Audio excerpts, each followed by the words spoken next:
The Legend of Zelda franchise has some of the most beloved endings in gaming history. Evil is defeated, the kingdom is saved, triumphant music plays, but nearly every single one of these endings is hiding something deeply uncomfortable underneath all that celebration. Today, I'm breaking down every dark truth that Zelda's happy endings don't want you to think about, starting with the gentlest tragedy on the list, Spirit Tracks. Spirit Tracks ends with Malladus defeated, the kingdom restored, and Princess Zelda safe and sound.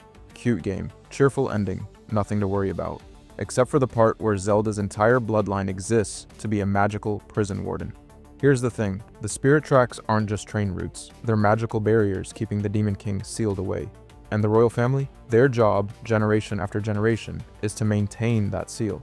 Zelda doesn't get to retire after the adventure. Her future, and the future of every princess born after her, is defined entirely by magical servitude to a containment system that can never be allowed to fail.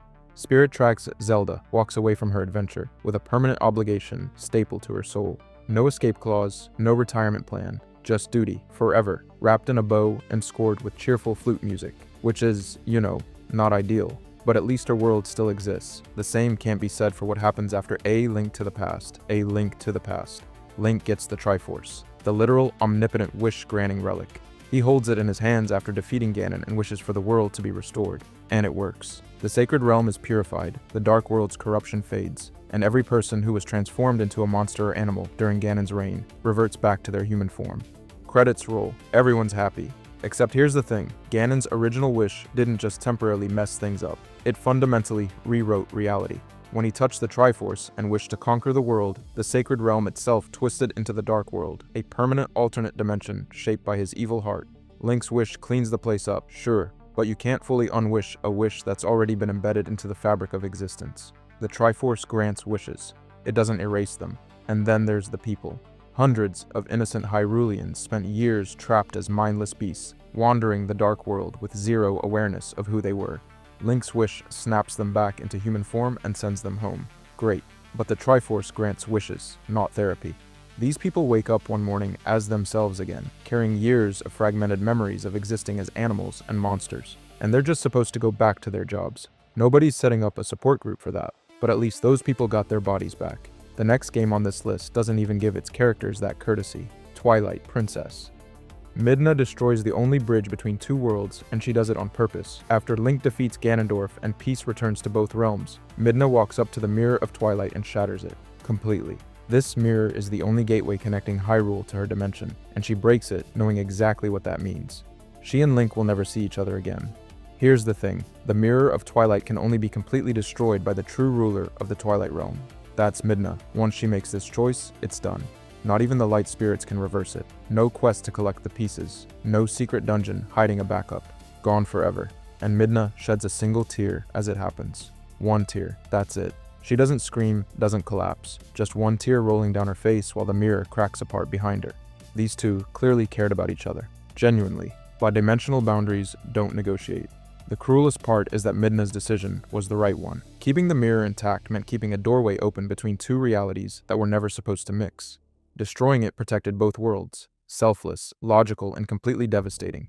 Sometimes the right choice and the happy ending are two completely different things. But if you think a broken mirror is bad, wait until you hear what happened to an entire kingdom at the bottom of the ocean. The Wind Waker. The gods looked down at Hyrule, saw Ganondorf returning, and decided the best course of action was to drown everyone. Not evacuate, not intervene, not send another hero. Just flood the entire kingdom and call it a day. In the adult timeline, after the Hero of Time was sent back to his childhood and never returned, Hyrule had zero defense against Ganondorf's inevitable comeback. So the gods did what any reasonable divine beings would do. They buried an entire civilization under an ocean. Every temple, every village, every field where people lived and worked and raised families, submerged beneath the Great Sea where it sat in magical stasis for centuries, rotting in slow motion. And here's where it gets really dark. King Daphne's Nohansen Hyrule, the last surviving member of the royal bloodline, has the chance to wish for Hyrule's restoration using the Triforce. He could bring it all back. Instead, he wishes for the ocean to wash everything away permanently. He chooses to let his kingdom die, not because he has to, because he believes it should. That's a mercy killing, performed by royal decree on an entire civilization's legacy. Link and Tetra sail off to build a new Hyrule, which sounds hopeful until you realize this new kingdom has absolutely zero connection to the old one. No shared history, no cultural continuity, no memory of what came before. The Great Sea didn't just separate two eras, it erased one completely. But if you think a drowned kingdom is bleak, wait until you see what Breath of the Wild does with 10,000 years of history. Breath of the Wild, Link wakes up in a stone coffin with 0 memories, and the game treats this like a fresh start. It's not. It's the worst thing that's ever happened to him. 100 years before the game begins, Calamity Ganon rose from beneath Hyrule Castle and destroyed everything.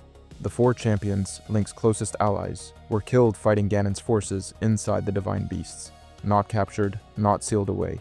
Killed, and they stayed dead for a century. By the time Link opens his eyes in the Shrine of Resurrection, nobody even mourns them anymore. They're legends, statues, bedtime stories for children who never met them. But here's the thing, Calamity Ganon wasn't the real villain of Breath of the Wild. Time was. Because while Link slept, Princess Zelda didn't. She spent 100 years maintaining a magical seal on Calamity Ganon through sheer force of will, fully conscious, fully aware, and completely alone. A century of solitary confinement with a demon. No company, no rest, no guarantee that anyone was ever coming to help her. That's not heroism, that's a prison sentence. And when Link finally does wake up, the world he enters doesn't recognize him. The NPCs he meets know the legend of a fallen knight, but they don't know him. His identity has been erased from living memory, exactly like the hero of time in the child timeline. He's a ghost walking through a world that forgot he existed. But if you think waking up to a world that moved on without you is bad, wait until you hear what Zelda sacrificed in the sequel. Tears of the Kingdom.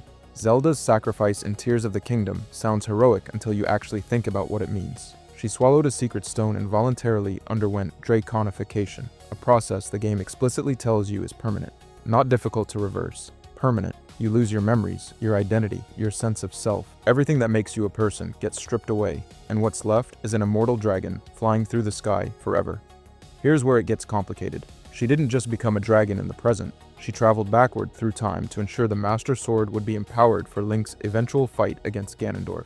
That means Zelda potentially spent centuries as the Light Dragon, circling Hyrule's skies with 0 awareness of who she was or why she was there. Not as a sleeping princess waiting to be rescued, but as a creature with no personhood at all. And the paradox is brutal. Zelda had to erase herself to save a timeline that could only be saved because she erased herself. She's trapped in a deterministic loop where free will becomes basically meaningless. Now yes, the game does reverse her transformation through combined divine power, which is genuinely miraculous. It's also something the game explicitly told you was impossible. The rules were clear. Draconification cannot be undone. And then it gets undone anyway because the story needed a happy ending. But here's the thing, even with the miracle, Zelda lived through centuries of non-existence. You can pull someone out of a fire, but they still got burned. And speaking of characters trapped in impossible timelines, let's talk about the original Ocarina of Time.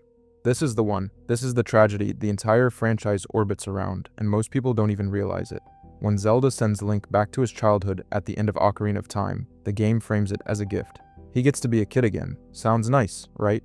Here's the thing, Link doesn't forget anything. He retains every memory from his 7-year campaign as an adult. Every battle, every death he witnessed, every temple full of horrors. He carries all of it back into the body of a 10-year-old boy, and nobody knows. In the timeline where he now exists, none of it happened. Ganondorf never rose to power. The sages were never awakened. Link's entire heroic journey has been erased from history, and he's the only person alive who remembers any of it. He is a child with an adult's trauma, walking through a world that has 0 context for what he's been through. His friends don't understand him, his childhood doesn't fit anymore, and the payoff is the cruelest detail in Zelda history. This Link eventually becomes the hero's shade in Twilight Princess, a restless, armored spirit still wandering Hyrule centuries later, desperately trying to pass his forgotten combat knowledge to a future hero. Because his own accomplishments were never recorded, nobody wrote his name down, nobody built a statue.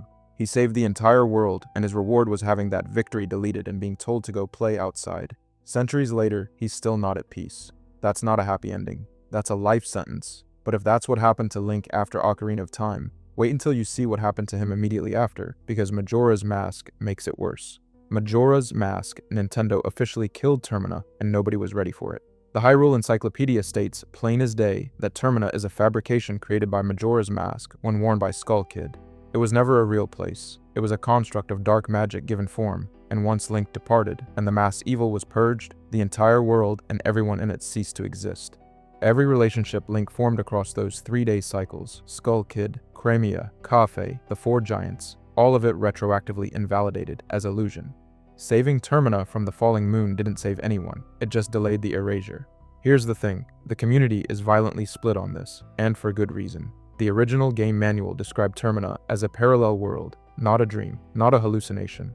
A parallel world with its own governments, its own culture, its own rock band, and references to technology Hyrule has never seen. And then there's the killer detail that nobody can explain away. Termina has characters with their own histories, their own conflicts, their own grief. Anju and Kafei have a love story that exists entirely independent of Link. The Deku Kingdom has political intrigue that predates his arrival by years.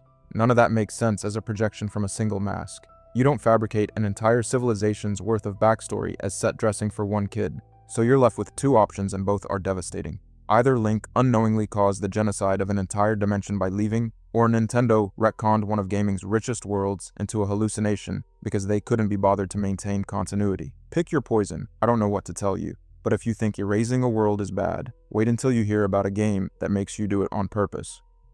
Link's Awakening. This is the one where Link knowingly destroys an entire world, and the game makes you watch. Koholint Island isn't a normal place, it's the dream of the Windfish, a sleeping deity resting inside a giant egg on the island's highest peak.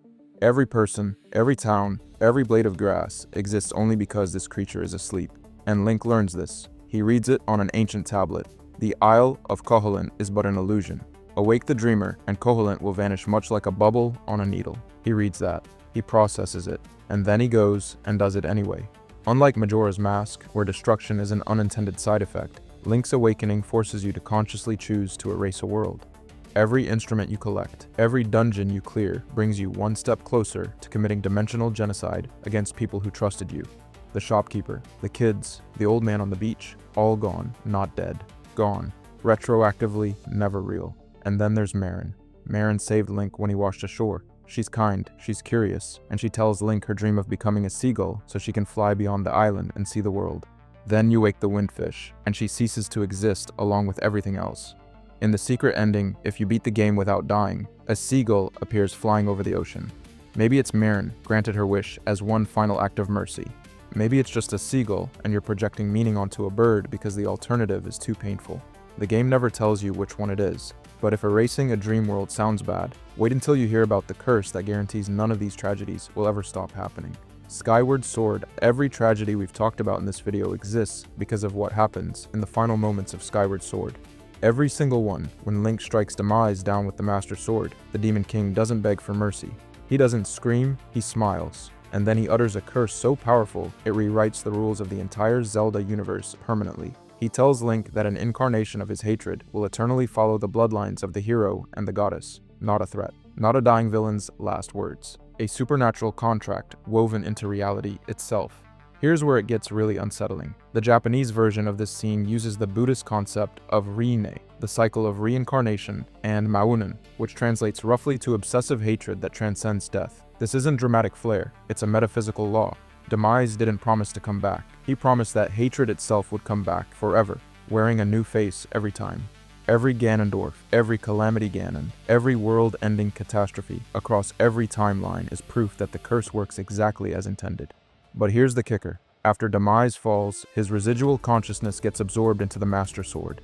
Fi confirms it. The sword that every Link pulls from its pedestal to save the world is simultaneously the prison containing the source of all evil. The franchise's ultimate symbol of hope is literally the thing keeping the cycle alive. Every time a hero draws that blade, they're wielding the instrument of their own curse. So every Link will fight, every Zelda will sacrifice, every kingdom will eventually fall. Not because evil is strong, but because a dying god made it structurally impossible for good to win permanently. Every ending in this franchise, past and future, was always going to be temporary.